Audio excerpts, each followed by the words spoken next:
will always be an opportunity to make money because it's not the stuff, it's the people. Meet Kevin, the man who came from nothing and managed to make millions in the stock market, buy his own private jet, give advice to Elon Musk, and now is building a $1 billion company. He puts his success down to one simple hack that anyone can use to become rich, and he's here today to uncover his secrets. When you first start out as an entrepreneur, what matters most is not your money, it's your time. You get to find areas where there are inefficiencies. Your number one goal is, how do I get that first set of capital? Triple money in stock market or 10% appreciation in real estate? Why is everyone 100%. What you just said is exactly why there'll never be a lack of opportunities to make money. We went from having nothing to having cool stuff to having nothing again. And it makes you wonder, is the whole game rigged? I had no freaking idea what I was doing. You're a scumbag. Do you find that your mind is slowing down? Does it sound like his mind is slowing down? I want to be like you. It's overwhelming. I'm sorry. What's happening with the FTX situation? I think all of that's bull.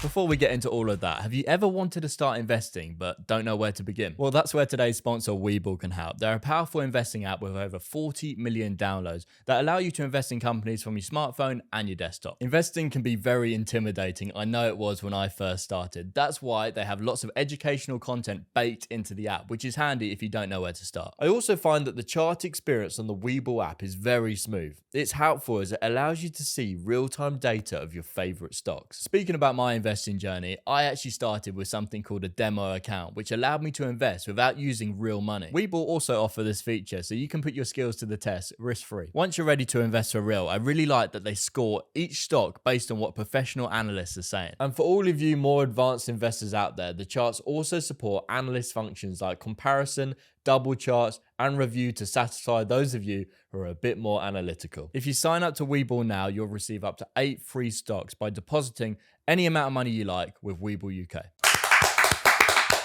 Welcome, Kevin. Pleasure to have you. Hey, thanks so much. This is exciting. This is really cool down here in Hollywood. So what's it like coming to Hollywood? I know you're going to be asking the questions, but how is it coming from up, Taking control of the show up already. across the pond, eh? Yeah, no, it's pretty cool, isn't it? We've like walking around, but it isn't exactly what we expected from the area, from the films we watched when we were younger.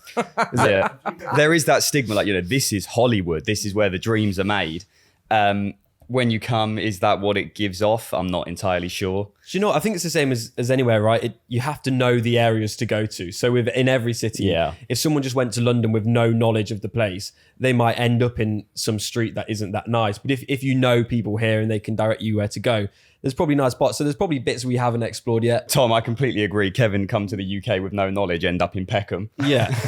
So, but no, it's good. But yeah, we're very excited to have you on. We've been following your journey for years. I've actually made a list of some of the things that you've done. So obviously made millions in the stock market, launched a real estate startup, ran for governor of California, bought your own private jet, started an ETF, and even spoke directly to Elon Musk about their advertising strategy. So that sounds like a lot of stuff. Where did it all start for you? Oh, wow. Well, it all started selling real estate, actually. I remember I was working at Jamba Juice and I thought, okay, well, there's got to be a better way to make money, especially since I worked my butt off there and they gave me a 10-cent raise. So I was able to get into selling real estate. Surprisingly, it's really, I don't know what it's like in the UK, but in America, it's not that hard to study for a license. You pass the test, you get a license, and then all of a sudden you're a professional. And I'm like, I'm 18. I don't think you even need a license in the UK. I think it's more like a job you just go and apply for, and then you work for. Wow. I feel like that's the case. Yeah. See, the barriers, that's good because the barriers aren't that high. I mean,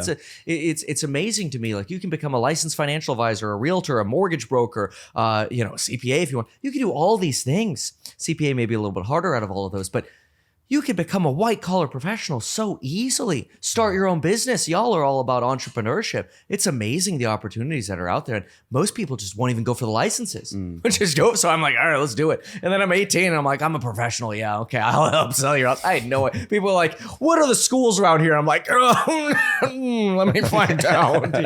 I had no freaking idea what I was doing, but it was great because it to me, that's part of America. And I moved here from Germany, and my parents, they barely spoke any English. My father built his business. My mom was a mom, and his business collapsed in the dot-com bubble. So we went from having nothing to having cool stuff to having nothing again. And I'm like, okay, I'd rather have just stayed at having nothing because that sucked. How does Like, that was impact you painful. as a kid? As a 7-year-old, a lot. That was really hard because you go from having friends that you're, celebrating with and fireworks and pool parties and, celebrated the millennium. And then, okay, dot-com bubble, a year and a half after that. And all of a sudden, all of that's taken away. You go from private school to regular school. You go from having a home to back to the apartment that we kind of started at. And then, oh, great, now your car's repossessed. So that cycle as a kid, I think, is pretty damaging because you have no control. I think a lot of adults are like, oh, I want to relive my childhood. I just heard another adult say that. They're like, oh, I went to a Halloween party. I got to relive being a child. I'm like, I don't want to relive being a child. I like having control. But is it a good thing in some ways? Because it almost gives you a test early on to see if you are naturally entrepreneurial. Because of course, being an entrepreneur,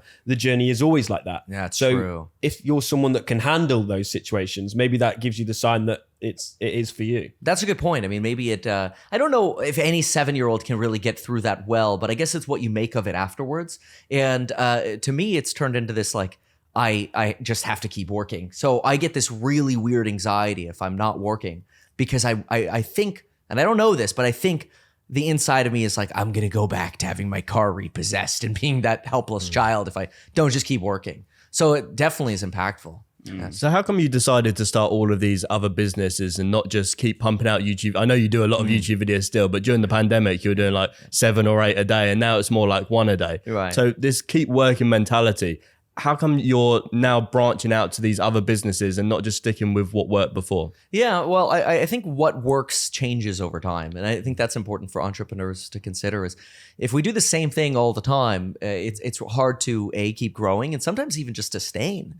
Finance and entrepreneurship was amazing and hot during the pandemic, but it really wasn't that great before. I mean, you had like the Gary V's and the Dan Locks and the Cardones, they were doing well before the pandemic, but everybody was killing it during the pandemic in finance and entrepreneurship.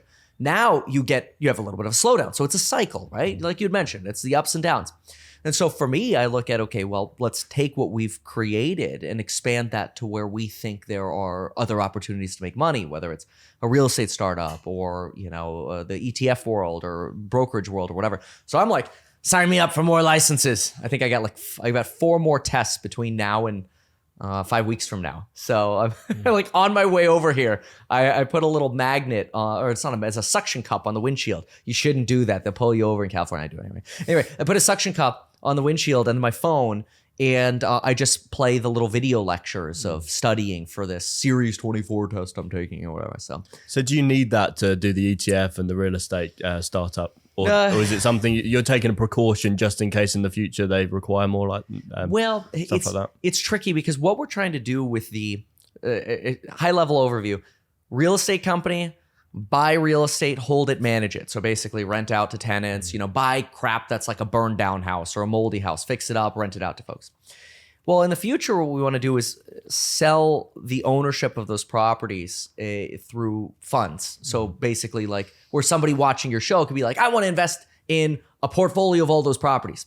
Well, in order for me to sell that on YouTube, I have to be a broker dealer. So I'm like, all right, let's get all those licenses. And then I'm like, okay, well, in order to be a broker dealer, you have to pass the 7. But then you need all these compliance positions. So you need a compliance officer, which is like a 14, a financial operations manager, which is a 27, the 24 for some other compliance, all these licenses. And so what I've always told myself is if I'm going to hire a team, which I have a team and everybody's going to get all their licenses. We have an in-house counsel, for example, that works for us. They're going to get their licenses. I'm going to have every license any team member of mine has for 2 reasons. Number 1, then I know what they're up against. But number 2, if they leave, I can fill their job. I find somebody else. Because I've gotten rug pulled before where like I relied on one person to have a license and I didn't have it myself. And I got set back 6 months because of that. It all ended up working out, but I'm like, that's never happening again. I'll get it myself. How do you manage to stay so sharp and actually keep learning? Because I mean, as you get older, how old are you at the moment? Yeah, 31. 31. Do you find that your mind is slowing down or is it just as fast as it always Does is? it sound like his mind is slowing down? That's what I'm saying. I want to be like you. I'm almost, it's overwhelming. I'm sorry. No, it's a great thing. great. It's a great thing. We've had so many guests on this podcast. I think by far your energy levels are the highest and you're doing so many things. How do you control it all in your mind and stay focused on each of them and make sure that everything's going as it should do? Yeah, I mean, great questions. And on energy, it's I think it just goes back to that anxiety. My father-in-law was like, you should take Saturdays off when I was a real estate agent. I'm like, but that's when people buy homes. So he's like, you need a day off. Put your phone in a drawer. And I'm just sitting there like, this is great. I have a day off. I could not handle it. Yeah. I couldn't handle it. I had to cancel that. So energy. And then how do I balance it all? Well, I mean, a lot of it is, I find if I don't have a good routine, it's impossible. So I try to be up before 5 because nobody's bothering me between like 5 and 8. And then I could do my YouTube content, which is mostly finance. So being on the West Coast, I'm kind of like a normal wake up on the East Coast anyway that way. It sounds crazy, like, wake up at 5 or even before 5, but it's like 7:30 or 8 in the East Coast. And we're kind of following the finance markets over there anyway. So I can get that done. And then I can go in the office and just work our checklists and work with people. And the YouTube stuff's already done for the day mostly, unless there's breaking news. So it's easier that way. That helps me separate it, right? What does a typical day look like? Because I know there were times in your life where you'd be waking up at 5, getting on the treadmill while researching, trying to edit a video while doing that, doing so many things at once. Is that still the case? Yeah. So now I've added some tricks to it. So one of the things that I do is I do try to wake up at 5, or if not a little bit before. I set like a little sleep cycle app, so it wakes me up like 30 minutes before in a little window. But what I noticed was in the past, I always used to sleep or want to sleep less, and I'd sleep like 5 or 6 hours.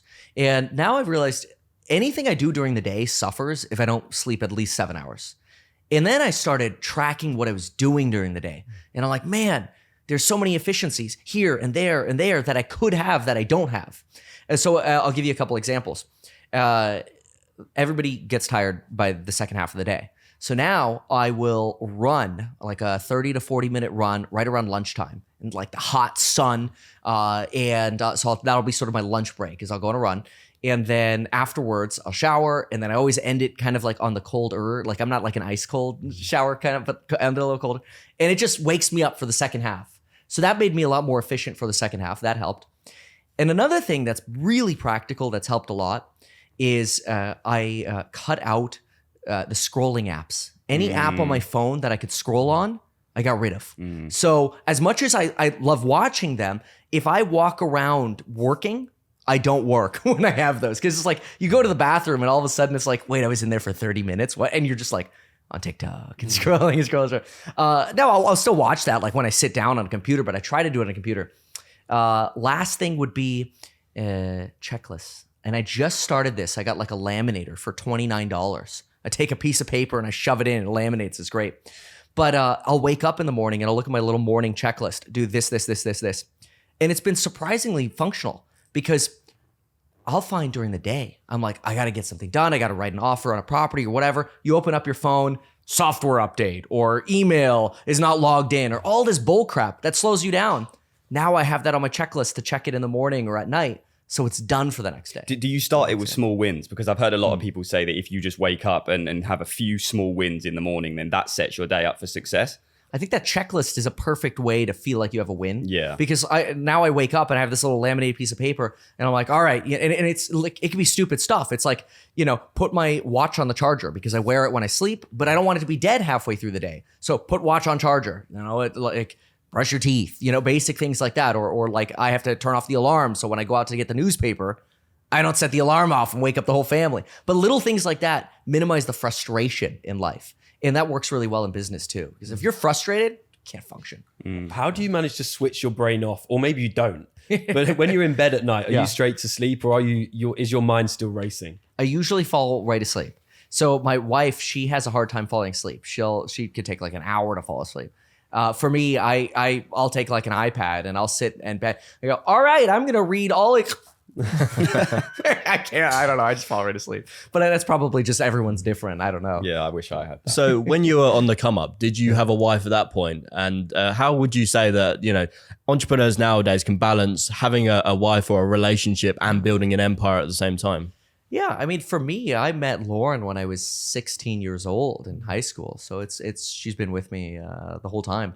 I've never had another girlfriend or anything, but yeah, I think it's been really useful because we've been able to work together. I mean, when I started as an agent, she was a property manager, so it was great because I'd try to find people to sell stuff to, and then she could manage it. I thought it was a fantastic team player, and so I've always been very excited about what we've been able to build. And you know, we have children now. We're expecting twins this month, so it's fun. We kind of have a lot of I call them two sets of babies: the real babies and then the company babies. I'm trying to grow both of them. So do you think it can work as like a cheerleader? And I know Alex Amosi talks about this, like a cheerleader relationship, and I think it's a quarterback, I think he says. So someone that's playing with you. Do you think it can work both ways, or you need someone that's working with you when you're building your empire, and then you get the cheerleader afterwards? Well, I guess it could. Sorry, I'm just imagining like you get into a certain stage of success in replacing your cheerleader girlfriend with a different No, girlfriend. but I need to make a sub. Once you're finished with them, you can get another one afterwards. But is it better to have someone that works with you as you build your empire, and then when you've built your empire, I'm not saying switch it out, but either don't have one and then get a cheerleader afterwards, or have a quarterback as you build and stick with that person. Yeah, see, That's it's what I'm interesting saying. because I'd rather have a cheerleader so I could be nurtured. I wouldn't want help on the business end. I would rather just have the help at home and have the things provided to me that I need. So, you know, how is it for you? Well, Lauren for me is a little bit of everything. She'll give business insight and help at home. So it's both. I'll tell you, probably the worst thing to do though is get divorced and then lose like half of all your assets. It's gonna make it a lot harder for you to grow your business when half is going away. So now I tell myself I'll just work twice as hard. Of course you do. Or just sign them up for all the debt too, and then it's perfect. That's what I told Lauren. We bought our plane, and I'm like, hey, you know, this is gonna have like a $9.5 million loan, and you're going on at 50-50. So you just casually dropped that. You bought a plane. Why did you buy one? Yeah, so there's no way I would have started my real estate startup where we have to travel, around different parts of the country if I didn't have a plane, because I can't have 4, maybe more children and actually see them while traveling all the time commercially. And this would be, sometimes it's multiple cities per day. This year, it's October now, the beginning of October, we've been in about 250 different cities. There's no way I could do that with flying commercial and have a family. So for me, it's been about speed of getting where I need to go, but also being able to balance running a YouTube channel, so being in the studio, running the real estate company, the brokerage side of things, the ETF stuff, while also having a family. It wouldn't be possible. Why wouldn't you just buy hours on a jet versus having your own one? What's the difference, and why is it better to have your own one in your opinion? Yeah, it costs about 40% as much to have my own plane because of how much I fly. Right. Okay. So like if anybody can buy, and they're great. They're like great for like Instagram marketing and everything. You get like the NetJets card. It's like 250 hours, $14,000 an hour ish. That's once you factor in like the runway times they have in there. Mine's costing me somewhere around $4,500 an hour to actually own and operate and everything, because we're flying about 400 to 500 hours a year. So I'd have to buy a whole lot of NetJets cards. NetJets is great, don't get me wrong, but we're flying way too much for it. So I've never bought a jet, believe it or not. How much was yours, and what's the process like buying a jet? Is it like shopping for a car, or is it a little bit more complex than that? Well, you kind of, rather than like going to different car dealerships, you get a plane broker. Okay. So somebody who's, it's like having a real estate agent. They're like, what about this? What about this? And the first thing is like, what is your main use? A lot of people who look at buying a jet, they're like, I need to get from here to Japan with no stops. And they want like the, $80 million jets. I'm like, well, 99% of the time I'm going to be flying under 2 hours. So I need a jet that's fuel efficient for that, which sounds crazy in the jet world anyway. Most jets get, you guys probably use liters, but here in America, most jets get gallons per mile. So it's the reverse of a car. Like you need multiple gallons to go a mile. That's how much they burn. It's insane. An insane amount of fuel. This one that I have still gets 3 miles to the gallon. So, so we're doing good. But it's like, so you start with that, you find a plane broker, you figure out what's your 95+% usage, and then get a plane that fits that profile. If you need to stop a few times to get a little further, that's better than buying a big plane and wasting money on all that fuel. So speaking of owning a private jet, is it all it's cracked up to be? Well, it depends what you use it for. So I think if you buy a private jet for the luxury of, oh yeah, I'm going to go to the Bahamas, I'm going to go vacation, all this, you're gonna you'll be over it really fast. Like it's more of like a status thing or like a symbol. It's like, buying something fancy. I mean, look what I have or whatever. And you probably won't use it a lot. So for the vast majority of people, I think it makes sense just to rent and get the little jet cards. But if you're using it for business and you actually have a business purpose to fly all the time, you got to have it if you're going to have it in this sort of corporate environment. I mean, you even look at like Walmart or some of these companies, they have private jets for their executives because they can get to they could send an executive to 3 or 4 different locations in a day compared to flying commercially, which would take a week. And the cost of what you could fill up on a plane, you could put 10 people on there. So now all of a sudden, if it costs $4,000 an hour, but you divide it by 10, it's only $400 an hour, right?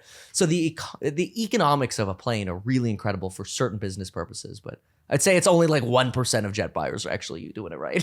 And how much did you spend on your jet? Is that something that you reveal? Yeah. It was $12.9 million. It was actually a little over $2 million over the list price for a 1-year-old plane, which is wild because of the massive plane shortages that exist. This plane that I have, it's a Phenom 300E. It just became the most popular business jet that exists. And the NetJets, those card companies, they're buying as many as they can get their hands on. You want to buy a new one right now, you're waiting like 3 years. Have you ever thought about just renting out your jet for like Airbnb of jets? You can do that. The problem is you have to ask yourself this. Think about Airbnbs, first of all. The quality control of an Airbnb usually isn't that great. Like, you go into a high-class Marriott or a Hilton, you expect a certain level of quality. Do you want to risk that difference between a Hilton quality and an Airbnb quality on a plane that has your life in its hands, right? Most of the owners who are like on the side chartering out their planes, I mean, I shouldn't speak for it, I don't know, but from what I hear, they're not necessarily caring as much about the maintenance as they should, right? I mean, this Airbnb we're in at the moment, the door doesn't even open, so I can't imagine that on a jet. It's like we can't get out. And then they're like, it's fixed. No, it's fucking not. No. Yeah. Like, and everything on a plane costs $250,000. Like, you want to replace the carpets, it's $250. You want to replace a seat, it's $250. You want to put Wi-Fi in, it's $250. It's insane. So you want to put a coffee machine in, it's $250,000. It's absolutely insane. So I would not trust anyone outside of like a really reputable company to ride in as a passenger, like a NetJets. They're great. Warren Buffett, I guess, owns them, Berkshire Hathaway or whatever. Right. But anyway, would I rent mine out? No, mostly because I don't think the people who would ride would trust an individual owner. So I would have to offer the plane for less. Well, if I offer the plane for less, then the economics don't look as good anymore because it's still going to cost me what it's going to cost me to fly it per hour. Then it's not available for me. Then I'm wearing out my pilots and I want them to be available for me also. And then I got other people pooping on my plane. I don't want that. That's a big one. Yeah. I don't even poop on my own plane.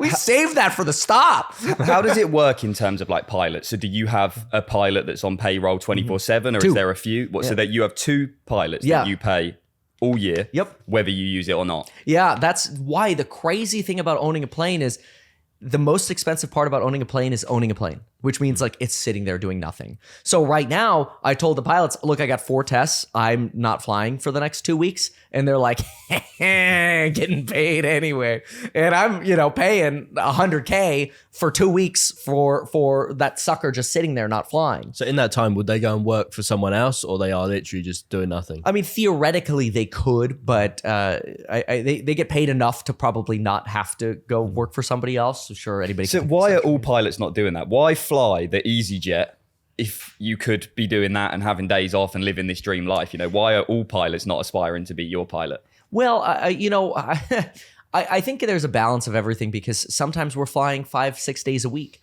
And so we're putting in long days, right? I mean, when we're going 3-4 cities in a day, they're worn out at the end of the day. So it's not, I know it feels nice for them to have a couple weeks off now and they're getting paid whether they fly or not. But because I know they're getting paid whether they fly or not, guess what? I fly. Have you ever thought about doing like your pilot's license and doing it yourself? Like we had a guest on the other day, Micaiah. Yeah, Micaiah. And he said that he would buy a smaller jet and then he could just go away with his friends and fly it himself. Would you ever do that? Because you're doing so many tests, it maybe makes sense. I've been asked that before. The problem with flying a plane is, look, any of us can fly a plane. Any of us can do it. We could go up there. If there's a problem, we could probably land it just fine. But it's those like 2% of cases where you have like a bird strike or an engine failure or a fire in the cat or whatever, right? You want somebody up there who's got like 10,000 hours, like, I got this, you know? And so like, let me give you an example. My very first flight ever, which was the flight that we took delivery of the plane on. We're coming in, we're supposed to land at this particular airport to do a real estate meetup. And the pilot looks back and waves me over. I walk over and I go, oh, what's up? You want to show me how beautiful this landing is going to be? And he's like, no, we're going to have to do an emergency landing because we're getting a brake fail warning.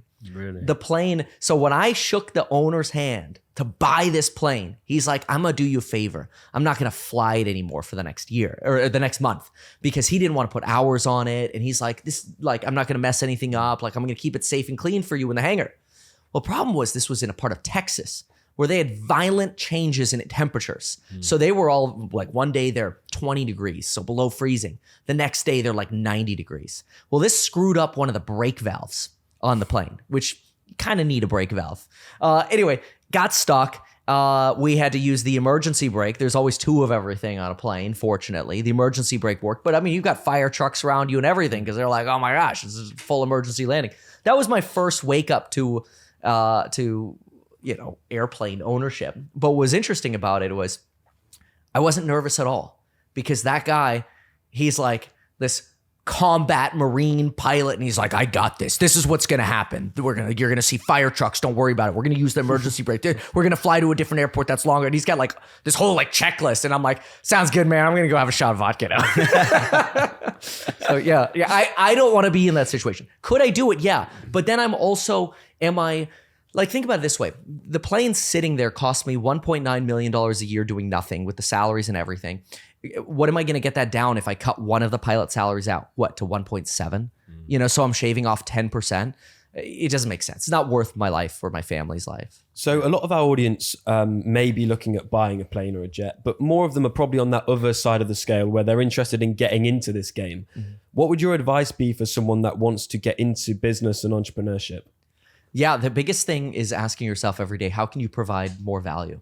That's what I started with. I started with the slogan, meet Kevin, because my name's Kevin Paffrath. So my first website domain was Kevin Paffrath, and people were like, what? Kevin who? What? So I got the domain Meet Kevin for like $400. But anyway, I turned that into Meet Kevin, the no pressure agent providing more value. And the idea was, how can I provide people more utility than the next agent? So that's how I started getting deals as a real estate agent. Is I'd even if they weren't my client, I'd go leave them comps because they were thinking about selling. I'd meet them at an open house and they're a buyer, and I'd teach them about the real estate cycle or the market or how to calculate their payment. Whatever I could do to answer their questions was what I would do. And the easy way to know what do people want is, well, what questions are people asking you? So as an agent, when people are coming in, oh, what are the school districts? Okay, well, next time I have like a sign that's like, here are the school districts and here's the real estate cycle. Let's talk about both. So little things like that were really useful. But there's a surprising amount of inefficiency left in this world. Everything that we've touched, there have been massive inefficiencies. And that's really motivating to me, because think about it this way. If we woke up tomorrow and we were like in a socialist environment and everybody's like, you get your $1,000 a month or whatever and live in this pod, well, how are you going to make money? The only way you can make money is provide value. But if everybody has the same value, there's nothing you can do. And it's depressing. It's kind of like, well, what's the point? Cool thing about being an entrepreneur is you get to find areas where there are inefficiencies. And I'll tell you, there are inefficiencies in everything: accounting, financial advice, real estate, lending. We're doing a fundraise for my real estate startup, House Hack, and the company that's doing the fundraise. I mean, like, I like them, but I have to say there are a lot of inefficiencies. I'd say it to their face too, so it's no secret. But I'm like, my gosh, even in the ETF world, I'm like, holy smokes, there's so many inefficiencies. Every layer that we've touched, we're like, we could do this better ourselves. And that's actually motivating, because as an entrepreneur, that's what you want. If everybody else is doing it, there's no money to be made. So that's why I always say, what's the thing is, well, how do you provide value? You know, everybody always wants to go to like the mixer and meet famous people, meet people or whatever, and pass out business cards and shake hands. But what good does that do you if you don't provide value to other people? You know, the most popular people at parties are usually the people who are successful in their field, and they're really good at providing value. And people are like, well, I want to do what you're doing because you're providing value. Exactly. Nobody really wants to talk to the people who aren't providing value. So it always comes down to that. Money is just value. How did you make the jump between a real estate agent and investor, and what did that look like? So when in 2010, when I became a real estate agent, I had this memory from being a child, and I remembered this guy was selling like this Lego set at a garage sale, and he's like, "You should buy this Lego set." I go, "Why? Is it like the greatest Lego set ever or whatever?" And the guy's like, "I don't know. I don't build Legos." And I'm like, what kind of salesperson are you? So I'm like, if you're good. So I remembered that. And when I became an agent, I'm like, well, if I'm going to sell houses, I need to own a house. So I within a year, I only put down like 3.5% on my first home, bought a fixer-upper, and I fixed up the home all IKEA, like IKEA kitchen, IKEA bathroom, because it was the cheapest stuff available. And everybody always bags on IKEA, like, oh, IKEA, low quality trash and all this. I'm like, no. The lower the price is that I could renovate this place, the easier it is for me to sell people homes at open houses. Because then at open houses, what I would do is I'd take an iPad and I'd have pictures of the before and afters and be like, look, I did all of this. I did this whole kitchen for 10 grand. And I go through the pictures and people are like, what? I thought it was going to cost 50 grand. I'm like, IKEA, you know? Yeah, I hear people do that all the time. They actually renovate the house as they would want to live in it versus, you know, to the bare minimum that's okay for renting out. So that might be, a big problem for lots of people. Well, the problem, I think, in America is we have this belief that as soon as you buy a house, you have to make it yours. Right? America's all about customization, like, you know, put your name on it, put your taste on it. Oh, it's a representation of you. I think all of that's bullcrap. Like, I think a representation of you is who you are as a person and how you interact with people, not the crap that you have. And so the house stuff is a perfect example of that, where you'll get contractors come in and go, well, you know, you want this kitchen to be yours, so you know, you could spend 50, but you could also spend 100, and then it'll have this waterfall, this or whatever. And you know, this is ridiculous. Like I look at, I'll give you an example. We have one of these properties that we use as an office had these old like baby blue grandma tiles in the bathroom, and you look at them, you're like, okay, anybody's gonna tear this crap out. They're like nasty tiles, and so we had a glazer come in for like $250, and they basically spray paint the tiles white. And it was like 2 days ago. I'm in that bathroom and I'm washing my hands looking at that glazed tile, and I'm like, I totally forgot we glazed this. It looks like a new product. And that's what happens is, even if I spent, you know, $5 grand retiling all that stuff, it would have become normal so quickly. And so the way to look at it is, well, if normal is white tile, then did it really matter that I went from, you know, crap and spend $250 to normal? Or do you spend $5 grand and go down to normal? Well, I'd rather spend $250 and go to normal, because I make money that way. I save money. I spend less money. Do you ever run into issues of like buy cheap, buy twice though, and then you wish that you had just spent more money in the first place to not have to deal with the headache, or does it always typically work out? In construction, I'll tell you, the more you spend, the more frustrated you're going to be. It's so bad. The construction, here's another actual place for entrepreneurs. You want to figure out how to make money, is do construction better. It's really hard. Construction is miserable. Everything goes wrong. People try to rip you off, and sometimes unintentionally too. It's just a horrible industry. But people who are in construction, they know this. And what I find is, you buy an expensive faucet online, the plumbers you hire have no idea how to install it. You buy the cheap faucet off the shelf, you can install it right away. And guess what? It's broken. You go to Lowe's and buy a new one. Like, it's net way easier to buy stuff that's available off the shelf. I get that for a lot of things, like you buy like a cheap computer or whatever, and you're like, okay, well, I needed it to do something. It doesn't, so you have to buy twice, right? And that's a pisser. That sucks. But in construction, it comes down to the individuals that you're hiring. And you're going to have to kiss a lot of frogs to get somebody to actually do a good job. But again, there's an opportunity. You actually become a professional and take care of people as an entrepreneur in construction, you can make a ton of money as a contractor. I do agree. Like, it's so hard to find good people. I mean, we recently had an extension put on Loads of nightmares with that. I'm sorry. Won't say too much about that. Then we wanted as soon as you said extension, that's yeah. all Oh, it was a nightmare. I mean, obviously, it was mainly his issue to deal with. But then we wanted a green room, like a content review room, cinema. Finding the right people to do that was just a nightmare as well. Call after we call probably after paid call. over the market value for what we got, but because they did a visualization, this is how it's going to look. The process beforehand was so good. They got our business. But so that's the inefficiencies. I just feel like it's a conversation me and Curtis have very often when we're trying to find someone to do something, just, some sort of third party thing that we need. It's just, why is everyone shit? No one does what they're supposed to be doing. 100%. What you just said is exactly why there'll never be a lack of opportunities to make money. I completely agree. In the modern world, there will always be an opportunity to make money because it's not the stuff, it's the people. As business money is all about people. If you provide value to people, you take care of people, you make money. It's that simple. You rip people off, you get a bad reputation, you do crap work, you won't make money. It's really simple. Do you think there's more opportunities in America? This is another thing that we've talked about recently is in the UK, things seem to have less inefficiencies than America. And maybe because it's a wider market as well, more mediocre entrepreneurs can succeed versus you wouldn't see those same people succeeding, in our opinion, in the UK. Yeah, I feel very strongly about this. I think it's easier to become successful in the United States than the UK. And there's a lot of funding available. That's how we feel, but how do you feel? So I can think about, I'm going to try to think about Germany from this point of view, just because I was born in Germany, I have family in Germany.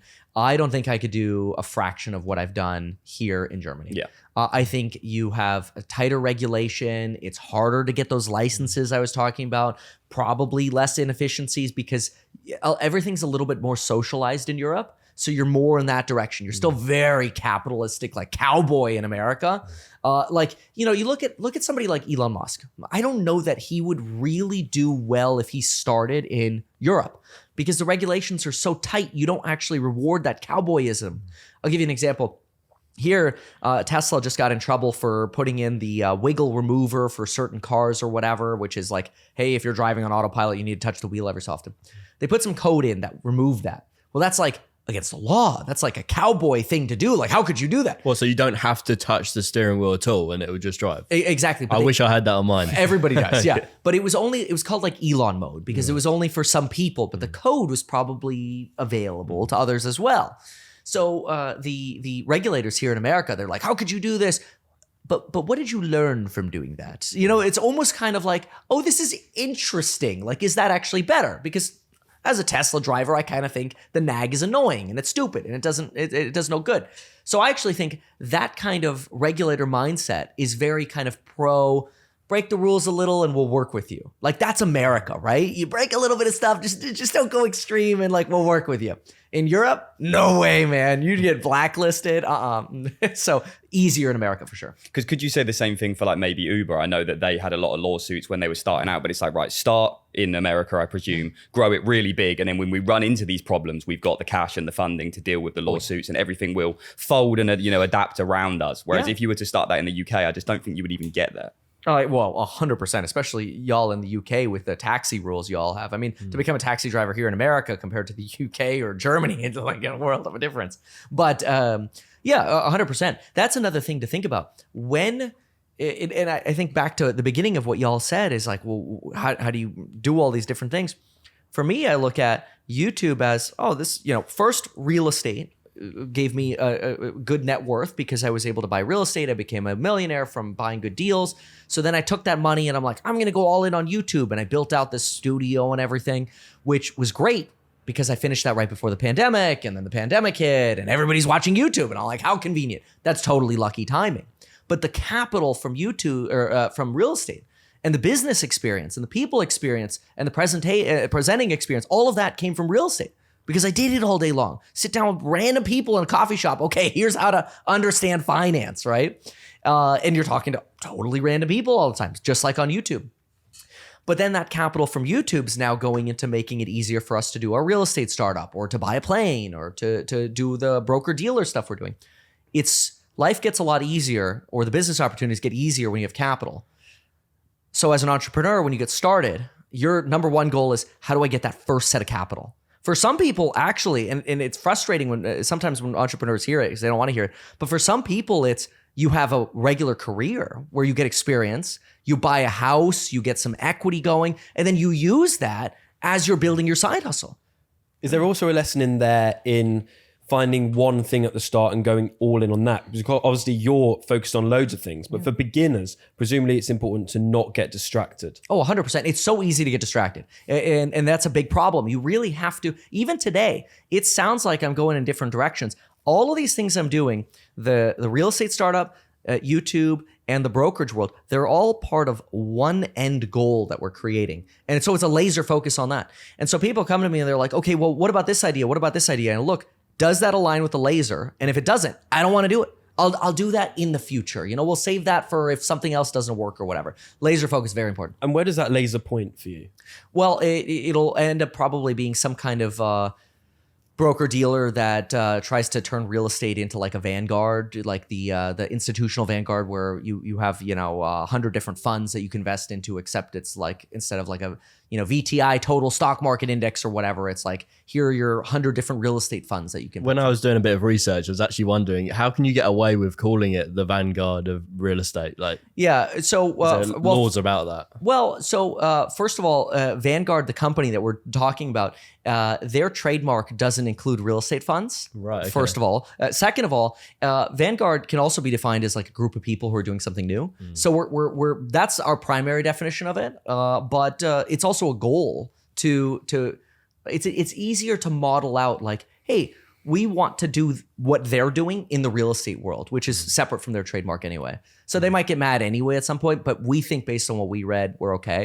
And if they have a problem, they can call us. Yeah, it's a smart way to get that trust with your brand that's associated with Vanguard. So maybe, but yeah, allegedly, yeah, exactly, allegedly. So yeah, look, I mean, I'm a big fan of always doing new things, but not getting distracted. And so I think that's a really good thing that you brought up. When I started in real estate sales, I was all in on real estate, but I was still going to college. People were like, how do you become a real estate agent while you're still going to college?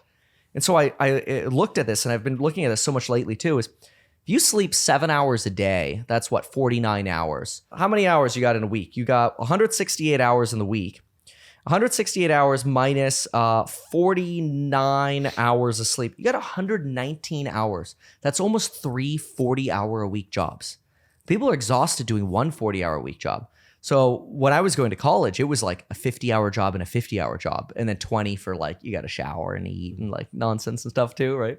But there's surprisingly a lot of time. So if as an entrepreneur, you go through and you look at, well, rather than cutting out more sleep, what can you do to be even more efficient during your actual productive day? That's when you'll make more money. Speaking of real estate, you've spoken a little bit about owning your own home. A lot of people will suggest that you should rent your home and then buy to rent out to others. What are your thoughts on that concept? I think it's stupid. I think you should own your own home. Yeah, but the problem is owning your own home comes with a risk. The risk is that you overspend. That's a big risk. And so if you can own a home without overspending, you can use it as a tool for your businesses and your startups. Here's what I mean. You go buy a fixer-upper, 5% down, $500,000. It's $25,000. Now puts you in control of $500,000 of an asset. That sucker goes up 10% in value over whatever time frame it is. That's $50,000 of extra equity that you could touch. Well, if you can pull that out with a credit line or whatever, now you have money available to go do business. That's how I started expanding my real estate investments. It's how I started my first real estate, business expansions. For example, I bought a house, got a credit line on it, used that to buy my first rental, then got a credit line on that rental. And then I took money from that to spend like 80 grand, which was like a third of my net worth, on a TV commercial for my real estate business. So I did this professional real estate TV commercial, shot it actually here in Hollywood and hired somebody to do it out here. And it was really effective, not on TV, ironically. I spent too much money on TV and that didn't really do anything. Ironically, it was so good. People were like, oh, I thought that was a national TV commercial, not a local TV commercial. Like, dang it. But anyway, I would take the video and I'd go to presentations with people and I go, oh, here's my TV commercial that's airing. People would be like, where do I sign? Right? So, but there's an example where I took money from real estate and I used it to expand the business, and then that made me money. Would you say that's applicable in the UK and Europe? Because obviously house prices are a lot more expensive down south and in London. And maybe does it make as much sense to buy a property there? Yeah, I mean, I think it makes sense to buy real estate wherever you live and wherever you need to be. And it just might mean smaller. So if I'm going to buy a $500,000 place in Manhattan, I'm going to get, not even a 1-bedroom. I'm going to get a studio that's like 400 square feet, right? I spend $500K in Tampa. I'm going to get a 4-bedroom, 2.5 bath, right? So it comes down to what your needs are. My big thing for an entrepreneur is how can you minimize your commute? Because if you want to be like a property agent in London, you better live in London. Because if you're commuting in, and don't you guys have like a tax now on cars driving into the city too? Yeah. I mean, like you got to be in where you're working. So my office is like a 45-second commute away on a go-kart. And that's because like if I'm going to be working in an area, I got to be close. I got to be where the team is. I got to be where the people are. And it's the same thing in real estate. Like if you're going to invest in an area, you have to be there regularly. So also why I bought a plane. I got to be there regularly. Otherwise, how am I supposed to know if the neighborhoods are turning to crap or, deals are starting to fall apart in terms of like property valuations, which we're starting to see right now in some areas. You spoke about like buying a home and then, leveraging it to get more money to keep going, putting, ridiculous amounts of money into a TV campaign. Do you ever worry about like overextending and losing it all? Because you're obviously a very wealthy man at the moment, but could it go wrong? Oh, of course. I mean, otherwise, if I didn't want anything to go wrong, I'd just retire. But then I would feel like dying because I don't know. I went to Florida because I used to, as a child, always go on wave runners. And I'm like, I'm going to rent a wave runner. And I went on and I'm like, this is great. And then 10 minutes later, I'm like, all right, I'm done. I need to get back to work. Like I got this weird itch to get back to work. So there's always risk if you take on leverage. And there are a lot of people who could be very careless with leverage. You see that now. People want to, we're going to buy this place and we're going to borrow everything and we're going to turn it into an Airbnb. And then you lose everything because you're being reckless. Lending is the quickest way to go to zero is borrowing, basically. So my big thing for making sure you're safe in that is twofold. Either you're making enough money to cover those payments or you have enough money to pay that debt off. So for me, that was, okay, well, we're going to borrow on this credit line. It was a home equity line of credit.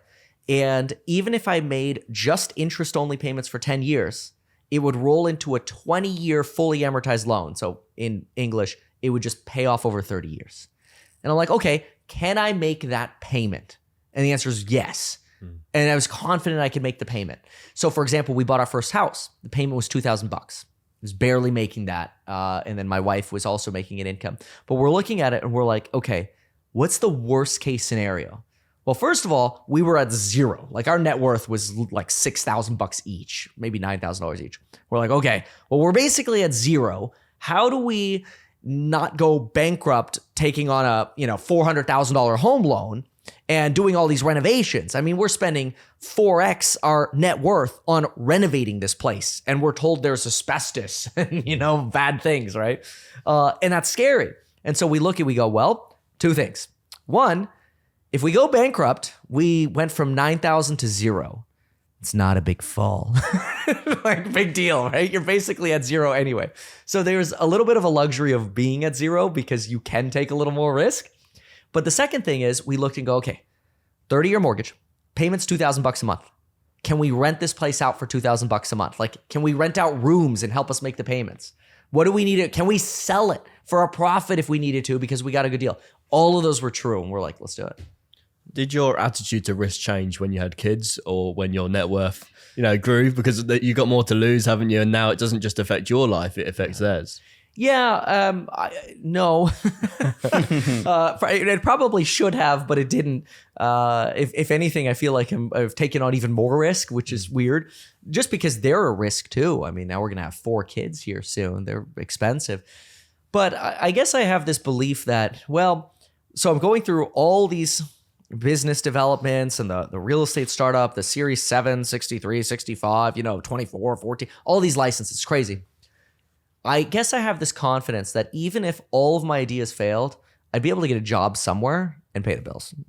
So we'll figure it out if not, I guess. Yeah. But surprisingly in America, I feel like if you provide value, it's it's really difficult to go to zero. Even if as long as you don't end up in jail, like a fraud, right? You go lose all your money and you get fired from your job, then you just get another job. As long as you're still able to work hard and, you're not disabled or something, knock on wood, then you should be able to survive. Maybe that means you have to downsize a little, but you can still pay the bills. I mean, even Jordan Belfort went to jail and he got all these lawsuits against him, but now he's doing better than ever because he can sell the training courses and stuff. So I'm sure you could do that.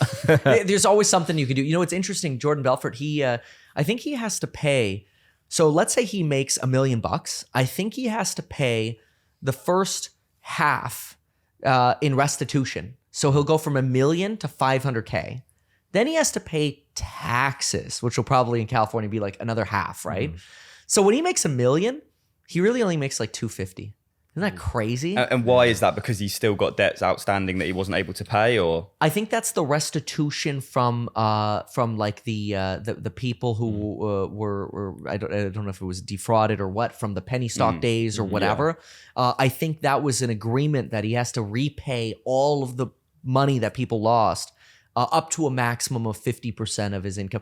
You should fact check that, but I believe that's correct. And I was just thinking about that because what you're saying is so right. Even somebody who went through all of that and then prison, basically went from losing everything, prison, now literally only makes 25 cents on the dollar of money they're making.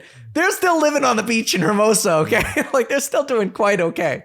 So if they could do it, you can. If you look at his net worth, I think it's like minus 100 million or something. Yeah, it's just crazy. But obviously, he's still living the good life. Sure, It does prove your point. Well, because that 25 cents left over still affords nice dinners and a boat or whatever, right? When you look up your net worth on Google, it says 60 million. Yeah. How accurate is that? Well, it's a little high now, but it's probably not horribly far off with all these different businesses and stuff we got going on. The big thing for me is the plane. What's the plane's depreciation going to look like? Right now I got an offer from a plane broker. He's like, I'll pay you 12 for your plane right now. But and then he wrote in the memo, he's like, but that's negotiable. We'll go up. And I'm like, okay. So if he's like 12.5, have I only lost 400K owning the plane for the first year? So if that plane goes to zero, that's going to hurt because I still owe 9.5 on the sucker. But right now it's a positive contributor to net worth. The Americans are so direct when it comes to the answer of that question. In the UK, when we ask someone this question, they always, skirt around it, which isn't a bad thing. Sure. But the Americans, it's just like, I feel like every single person is just bang on it. I think it's really interesting. It's just like that didn't used to be that way in America. I think it's becoming more and more so, and that'll spread to the UK as well over time. We're always about 10 years behind with our attitudes to certain things. They just want to pull you down. They don't want to raise you up when you're doing well. It's the crabs in a bucket effect, isn't it? Yeah, well, crabs in the bucket. I've never thought about that analogy. That's a good one. When a crab tries to escape, they just pull it back down. I like that. Okay, that's interesting. Yeah, you guys still use stick shift over there too? Yeah. Yeah. See, not on every car. It is changing. Yours isn't. No, none of us drive a stick shift. Yeah, mine isn't. Mine's an electric car anyway, like a Tesla. Especially if you were to get like an old car, when people first pass their driving test, maybe they're 17, 18, they'll buy a 2006, 2007 car, and that will always be stick shift pretty much. It's probably good to learn. All I learned with stick was if you can't find it, grind it. Yeah. but I hate that mostly because when you go in parking structures in Europe, I don't know how y'all do it. Like trying to get up and down the parking structures with a stick. Oh yeah. No thanks. Nope. Yeah. Well, I think everyone learns in a stick, and then they can obviously drive both then because exactly. I mean, you don't have to. My girlfriend just went straight for the automatic because she didn't want to deal with it. But like most people would do that. But speaking of driving, I mean, I'm not having a great time here. Driving the car. It's wild over here. I try to avoid this area. Yeah. I make this joke that when we fly to San Diego, for example, which could be like a 4-hour drive because it's hell when you go through like LA and Anaheim. When we fly there, the plane takes off from Ventura, goes out to the ocean and triangles into San Diego. Now they do that to avoid LAX. But I'm like, I don't even want the LA air. Really? Like, I really dislike LA. I won't buy real estate in LA. I'm not an LA kind of. The cars are just so big here. It's just so difficult. I drive a Golf. And people are aggressive. So it's small. But like, me and Tom were they're going out the beeping other so night. much as well. The light goes aggressive, green. You don't move for 1 second and they're all beeping. And me and Tom was going out the other night. So we pulled out of here, went right. driving, car's so big, I've smashed into some guy's wing mirror, I've took the thing clean off, yeah. Like it literally And we looks have like a rental car as well, so I'm hoping, oh my life, this isn't damaged because they're going to do you for a ton of money. but it's aren't not. But it looks like it's been mauled by bears. And of course, the guy stood right outside when it happened and all that stuff. So it's like, oh, for God's sake. So I had to, chat to him. I paid him $300 just to settle Smart. it there and leave it. Good. I can't be bothered to deal with that. But it's just like, of course that happens. Good thing you had 300 on you. No, I got him in the car, took him to a cash point. Oh wow, smart. Sorted Okay, out. yeah. Well, sometimes that's bad. Honestly, you probably dodged a bullet there because what happens is people they'll take it into they take it to the shop, they talk to their friends and family, and they're like, oh, well, I think that's broken too, and that's broken too, and all of a sudden it turns into a few $1,000s. And the energy that you exert just thinking about it, worrying about it, just pay and move on with your day. Oh yeah. Well, that's the other thing is sometimes I think even in entrepreneurship we get so caught up in little things that don't matter. It's like focus on the big thing. Cut the check for the little crap and just focus on the mission. So bringing it back to your net worth quickly, where do you allocate your money at the moment, and where do you recommend other people should be investing? Good question. Yeah. So my big vision is you should ideally, and it's not for everyone because it depends what stage of life you're in, right? But for entrepreneurs, I'm a big fan of get into your home first. So for me, at the beginning of my journey, I was almost all real estate. So I started with stocks and I had all my money in stocks, but I dumped all of that to buy real estate. Buy real estate. And once you have a good amount of real estate, I'd say probably a $500 to $1 million net worth, then expose yourself to stocks. The reason for that is simple. When you put 5% down, so 25K on a 500K home, you are getting appreciation over time on that 500. You put that 25K into the stock market, it's going to take a long time for you to make 50 grand. To make 50 grand, your 25 would have to turn into 75. You'd have to triple your money in the stock market. Triple money in stock market or 10% appreciation in real estate. But could you put 5% down in the UK? It's much higher, I right? don't think you can do that. I think it'd have to be like 20%, but I don't know if you know any better. I think there are some first-time homebuyer programs maybe that could get you down to 10 in the UK, maybe. But yeah, usually, traditionally, it's 20%. And what everybody should do in whatever world they're in, just put down what you need to put down. Whatever the rules are, take the rules and do it. Is there an argument to say, though, that 20% down payment that someone puts in a house that's now locked in that house, they could have put that to better use investing back into their business to generate more revenue later down the line? Because now, say someone saved up 30 grand, they put it all in a house. Now they're starting from zero again. Yeah, well, I mean, the money's still there. It's still your net worth. It's a good savings account. The problem with, I think, a lot of us as entrepreneurs when we get started is this idea that we need money to make money. When having money makes making more money easier. When you first start out as an entrepreneur, what matters most is not your money, it's your time. It's the value you can provide. So when I started my real estate business, I started by passing the $600 licensing test. And I'm like, I need a website. I didn't hire somebody for 30 grand to make a website. I made the website. I learned how to do the website. I didn't hire a designer for my real estate sites. I went and learned Photoshop and threw it together. And then I, paid like a sign guy. I'm like, here's my design. I don't want to pay you for the designing. Like, I just need the cheapest sign possible. And I could revise that over time. So as the business made money, then I could reinvest money into the business, get better signs, get a better website or whatever. But I think one of the risks of a starting entrepreneur is taking some money that they got, whether they saved up 10, 20 grand or whatever, and then they blow it all super fast. Well, I need to be like the big boys. I need a big website. I need a fancy car. Everybody does that. Everybody gets the fancy car.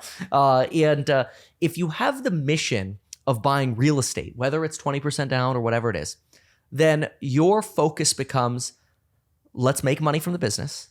What can I do myself? And how do I lower my debt to income ratio? Which means you're not borrowing for a new car, which means you're learning how to do the website and the design, and you're learning how to provide more value. So in my opinion, that lockup of money is actually a tool.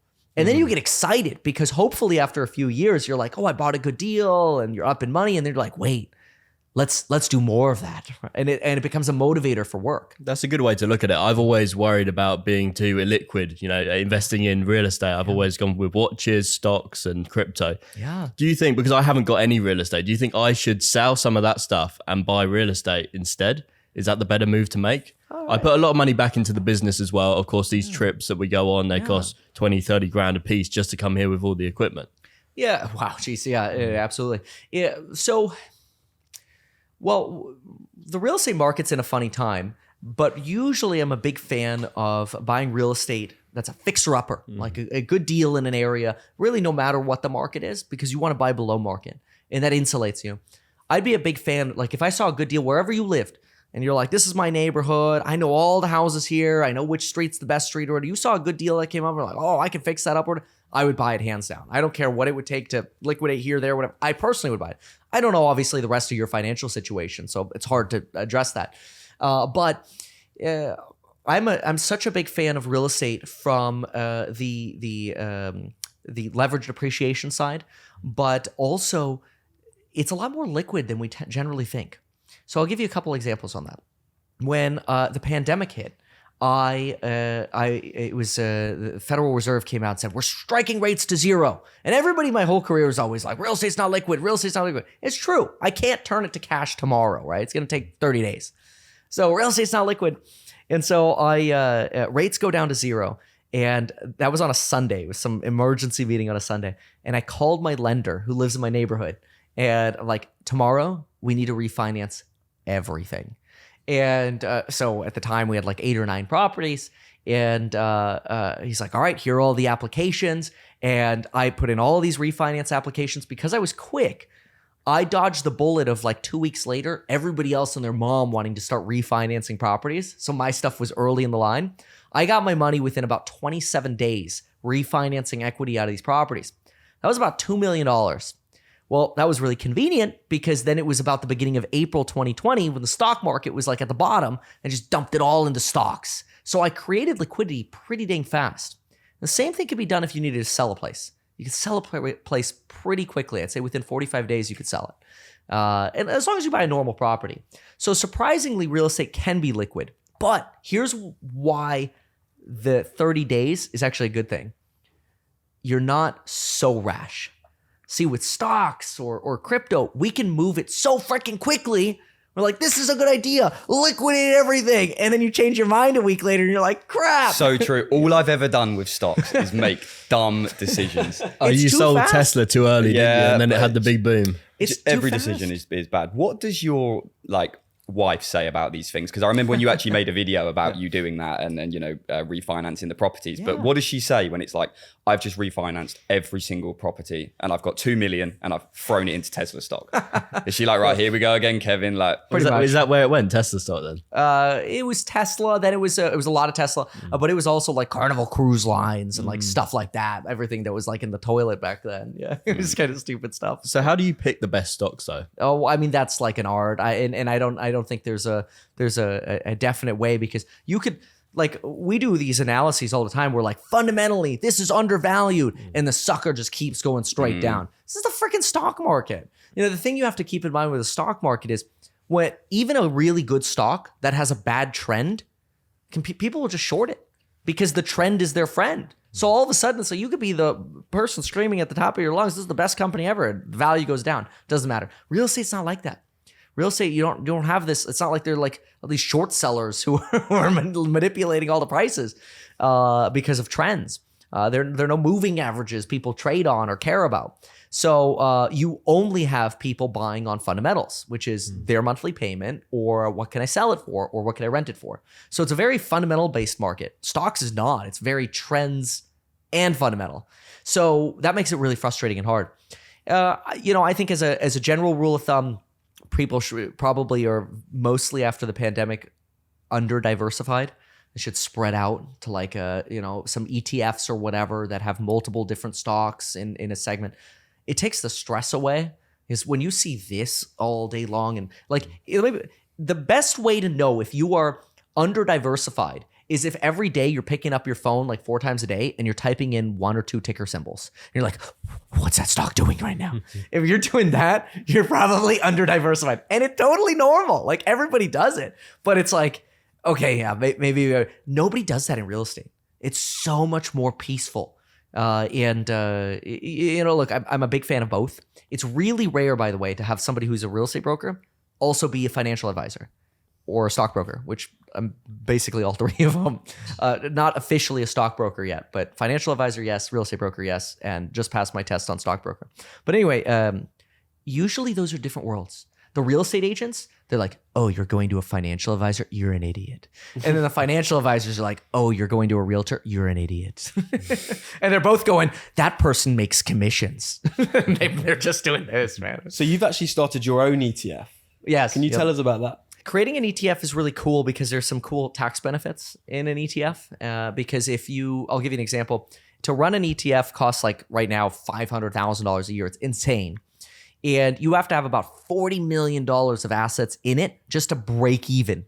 So who do you have to pay that money to, the 500K? Well, it goes to, this is, remember when we started with the inefficiencies? This is like the definition of inefficiencies. There are like managers of managers of managers of managers. This is like this insane, incompetent list of companies, and it's absolutely ridiculous. But I mean, it's accounting, it's legal, it's transfer agent, which is someone with a spreadsheet of who owns the stock. It's market makers, it's the New York Stock Exchange, it's a person who coordinates it all like a real estate agent. It's a disaster. One day that'll all be simplified, but today it's so inefficient. Anyway, so the cool thing about it though is you can do these exchanges where if you have gains on stock, you can actually trade that stock for another stock and then not pay taxes if there are gains. So those are one of the cool things about an ETF. I think in the future, everybody should have an ETF of their own so they can do that. Really? Well, because think about it. Right now, you need a retirement account to do that, but you can't touch that money until you're retired. And I was like, well, retirement accounts are cool and all, but like, I don't know if I'm going to be 65 one day. I don't know if I'm going to make it. Like I want my capital now. I think that's why we're lucky with an ISA in the UK. I think you can do that. You can sell stocks and retain the money in your ISA and then buy other stocks. Wow. So you can change the allocation. Yeah, with the ISA, Good. the ISA is very powerful. Like you can pretty much do like what you want. That's what it feels like. Like there's no But there is a limit penalties of or 20,000 a year. So. And those are the limits hit you. Yeah, That's where they get you. But you can, sell the stock, buy the stock, pull it out, put it in, whatever you want to do. That's like a retirement account here then, where you don't pay taxes within that, but you're limited to contributions that you can make. But can you only pull out a certain amount, or you can't pull it out until a certain age? There are little penalties and things that go against you, aren't there? Similar to that here. I don't know how it is there. Yeah, but the ISA doesn't have that. Oh, it doesn't. So No. it sounds like a Roth. So here you could do a Roth, which unless you do like a mega backdoor, you could do like, what is it, like 6K or whatever a year. And you pay taxes first. You put it in. You can do whatever you want. You don't pay taxes on the gains. And you can take the principal out. But you can't take the gains out until you've retired.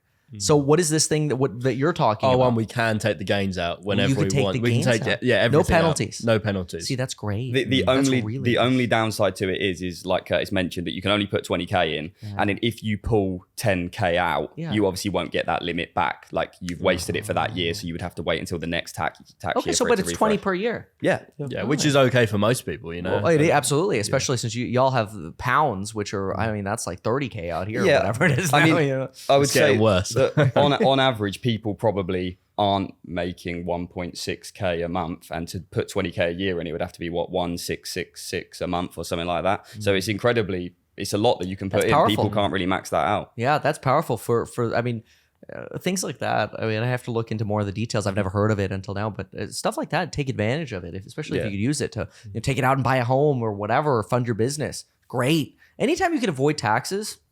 And that's why I created the ETF. So is all your money in the ETF at the moment, and do you actually make money from it? Is it more of a way for you just to trade stocks? Well, so I'm not a big trader. I will rebalance, but in America, you get punished for rebalancing because you have to pay taxes on those gains. So I've got a bunch of money in my own ETF, but we have a bunch of other people who've invested money as well. That ETF has like 40 million in it now, which is great because that's about the threshold where it starts breaking even. Now I'm contributing to some of that break even, but I went into, ringing the bell at the New York Stock Exchange thinking, I'm going to have to pay 500K a year now. And now it's zero. And I have my own ETF. So it's kind of cool. I'm very grateful that we've been able to grow it to that. And so, yeah. How was that experience actually going in and ringing the bell? Because I watched a bit of the video. Thank you for that. It's awesome. It is. I mean, it's kind of surreal. I relate everything to video games. I played RuneScape and World of Warcraft and then every Xbox game, Halo, Splinter Cell, whatever it is. But it was kind of like I played this game in RuneScape, and I always remember sitting outside of what was called the mining guild, and it was like only the fancy people could go inside the mining guild. Like you had to be qualified to open the door. And to me, opening that door to the stock exchange felt like finally getting into the mining guild in the video game. So I've turned my whole life into a video game, and it was amazing. It was really rewarding, and it's super cool. Yeah, I'd love to do it again sometime. It's really cool. I think it's really awesome how having this ETF. Is it PP? Is yeah, cool. Yep, that's it. But why do you choose that name? Pricing power, of course. You get the pricing power stocks. Isn't there a thing with ticker symbols? If it sounds funny, then it does better. Who knows? Yeah. But what's funny about pricing power? It's just PP, man. We like large PP. When we look at companies, we're like, we want the biggest set of pricing power we can get. Yeah. So what I think is cool is when you can go into, investor meetings and speak to Elon Musk. How was that experience? And I think you actually had an impact on it, didn't you? He's saying that he's going to do more marketing and advertising now. Yeah, he says that it was really cool. That was like an honor, and I kind of a fluke how that happened because I didn't even have a seat when I got there. I don't like showing up super early I don't even like going to events. I just kind of want to stay at home and play Legos with my kids. But anyway, so I got there and I'm like, oh, this place is full. I'm like, I'll just hang out in the back. So I started sitting down at one of these tables, and I think the lady who was running the whole show, she's like, oh, no, come up here. And she pulled me up and put me like right behind the board. And I'm like, well, this is cool. So I'm like right there with like, Kimball Musk and the other board members. And then it came time to questions. And I'm like, okay, I'll go ask a question. I get up. And there are all these lines. I mean, probably 10, 20 people in each line, 3 different lines. And the same lady's like, oh, no, we'll put you right here. Put me in the second in line to ask a question. I'm like, this is crazy. Like, they really want me to ask a question. I'm like, okay. I didn't even know what I was going to ask. I'm like, all right, I'll ask you about this. So I wrote down some things as I was standing there really quickly. And it was pretty surreal to ask Elon, like, hey, you're talking about all these benefits of Teslas, but people don't know about these. Why don't you advertise some of this? And at first he was very reluctant, kind of like the eye roll, like, oh, here we go again, because he's heard it before. But after we're like, but people don't know, and convinced him a little more. The fact that he said, all right, we'll try a little bit of advertising, and everybody erupted in cheers. That was like a peak Tesla moment for me, for sure. That was weird. Do you think he'll actually do it? Probably not. Like, I think he'll dabble a little bit, and like, okay, and I think they've done it to some extent, like, oh, throw some Tesla ads in magazines or whatever. I've seen some of that, but real mainstream advertising, Elon just has a personal like vendetta against the mainstream media and government. And people get mad at me when I say it, but I think he's a little too aggressively anti-mainstream media and government. Like, he hates the SEC so much. Like, he will clickbait the SEC. And these are not people you should clickbait. It's like, oh yeah, I'll go sit down with you for your subpoena on the 14th. And then it's like a week, it was just all in a lawsuit. He's like, I'll meet you on September 14th. And then it's like September 10th rolls around and he's like, just kidding. How about the 15th? And they're like, okay, we'll accommodate you. And then September 13th rolls around. He's like, just kidding. I don't want to do it at all. And the SEC's like, how about now? Like, have you thought about it again? Like, can we reschedule you anywhere in the country? Like, we'll meet you. Like, please come meet us. No, like, why are you doing this? So there are definitely some things he does that I think shoot him in the foot. Advertising is probably one of those. But that's also what kind of led Elon to be successful, going back to entrepreneurship, is, he's so convinced on some of his things. That's what gives him the power to, like, this is going to work. I'm going to succeed at building these electric cars. Or you want to be a realtor or a contractor or whatever. You got to have that belief. Something I really admire about you is your unshakable confidence. Like you said, you didn't know what you were going to ask, and you just went up there and you wrote a few notes, and boom, you said something succinct and really well. And you did the same thing when you were representing yourself when you were going for the Meet Kevin name in court. Oh my gosh! And I thought that was just really, really good. It was really inspirational seeing you actually just take control and just take the floor with your iPad and your different notes. Thank you. So how was that experience, representing yourself? Yeah, so that was when I was running for governor, and I still feel like I got screwed in that court hearing. But basically, there are 2 parts of a ballot.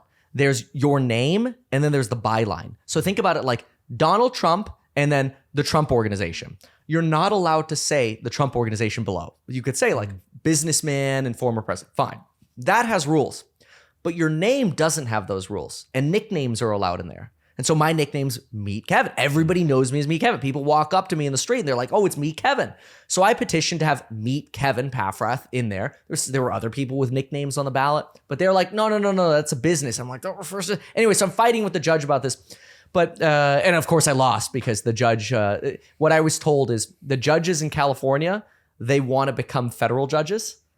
And the governor of California might run for president. So if they do good for him now, maybe they'll become a federal judge by appointment. I felt like they weren't even listening to you though. Like you were saying all this stuff and everyone on YouTube thinking, yeah, you're definitely going to get this. I thought she was going to give it to you at the end.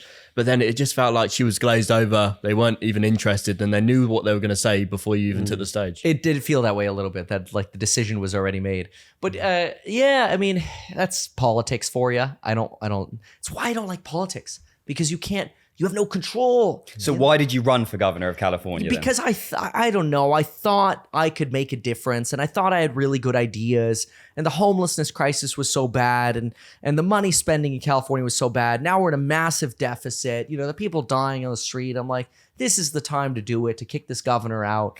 But as soon as the Delta variant came around, they turned the whole, the Republicans are going to take your masks away and you're going to die. And then they got reelected. Would you try again? Probably not for like 30 years. Do you think like the corruptness is sort of put you off it a bit, going into court and have them not listen to you when you're trying to get your point across? And I feel like the whole system is very shady. And I think there's a lot of things that go on that shouldn't.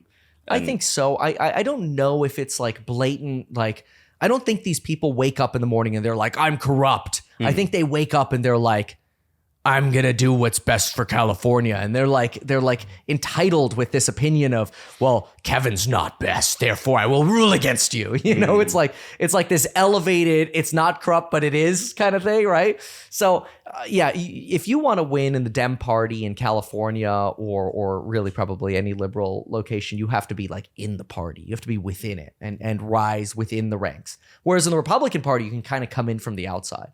Now, I ran as a Democrat in California, but I would consider myself as like a moderate, like 51-49. Speaking about lawsuits, I don't know how much you can talk about, but what's happening with the FTX situation? Yeah, FTX. So my understanding is, first of all, let's sum that really quick. FTX paid me about $122,000, I think is the exact number.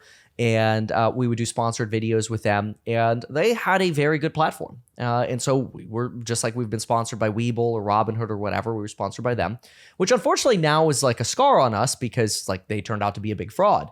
But we couldn't have known that. Didn't know that. I thought stable coins were going to fall apart. I never thought in my life that the brokerages would fall apart. In fact, I lost over $420,000 investing in BlockFi. I thought that was a funny number. Maybe the joke's on me because I lost it all. I was actually worried about them. I took my money out because I was thinking, how are they making these loans and giving this such good returns and percentages when actually it was probably a big Ponzi. It was a big Ponzi. Yeah, and it makes sense now in hindsight. Everything makes sense in hindsight. But yeah, I mean, I remember 2 years ago in like Jan of 2021 when crypto was booming. I'm like, I don't know, man, these stable coins, it doesn't make sense, 7 to 10% really on a stable coin. I don't know, man. How many times is it being lent out? And I thought for sure they would collapse. I didn't think the brokers would go. Terra Luna collapsed, but it took down all the brokerages. Voyager gone, FTX gone, BlockFi gone. I mean, plenty of them. I think Celsius, it's crazy. But so where is that? So what I promised is that we would do some kind of creator fund with whatever money that I made and whatever is left over after any kind of litigation. So once it's officially signed and over, whatever the difference is between what it cost me to go through litigation and what's left, I'm down to donate to some kind of crypto charity or something like that to help the community. But obviously we have to get through that. Hopefully they sign off on it soon, but my understanding is I'm basically done because we've agreed to close that out. We'll see. Sam Bankman-Fried's on trial now, and he deserves to be. So I'm kind of excited to see that show. I mean, it's quite refreshing to see you talk so openly and honestly about it, because obviously there's a lot of creators that are involved in the situation that are, some of them just avoid the topic completely. It's nice to see you address it, talk honestly, and people, I think the reception presumably has been quite kind towards that as well. Yeah, I mean, hopefully. Like, I think a lot of people who have been watching for years, or they're, they understand, like, how could you have known, right? Of course. But then there are always, like, the crabs, right? That are like, you're a scumbag. You were associated with them, So, yeah, I mean, that it is what it is. You kind of just have to get through that and go, look, this is what happened. It was obviously, in hindsight, it's a mistake. I've made lots of mistakes.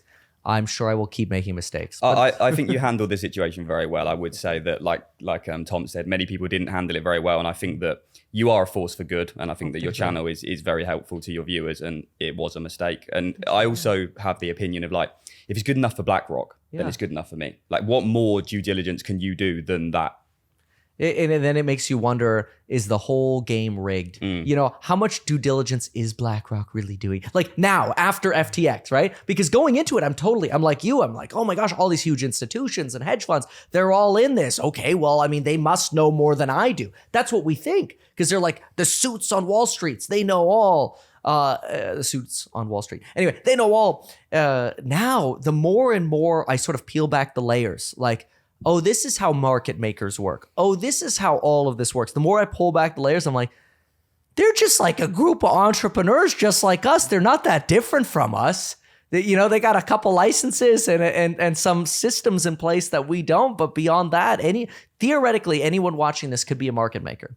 Kind of crazy. So it's motivating, because then I look and I go, okay, well, if they're messing up that much, like BlackRock in that case, boy, there's so much opportunity. It actually motivates me. So like, all right, well, maybe I can be BlackRock and not make those stupid mistakes. So we usually end on our famous question, which I'm excited to hear the answer for. When is enough enough? Never. There's no number for. I'm always asked, what's the number? What number is it where you're like, that's it, you're done? There's no number. I don't think I can ever retire. I think that's just me. Like, I want to do things all the time. I even think to myself, I'm like, okay, once my business are built and my kids are older and they're in their 20s and they want to be entrepreneurs, I'm like, what can I do for your business to, like, build a business with them? It's kind of like, now we build Lego sets, maybe then we can build businesses. I don't know. I never want to stop that. My wife, she's like, work is your mistress. And she's like, and I'm okay with that. I think I'd be concerned for you if you had a week off, never mind retiring altogether. So thank you for that. I'm sure you will be going for a long, long time. Yeah, thank you very much for coming on the podcast. Where can people find you? Yeah, so meetkevin.com. You can see everything there, or Meet Kevin on YouTube.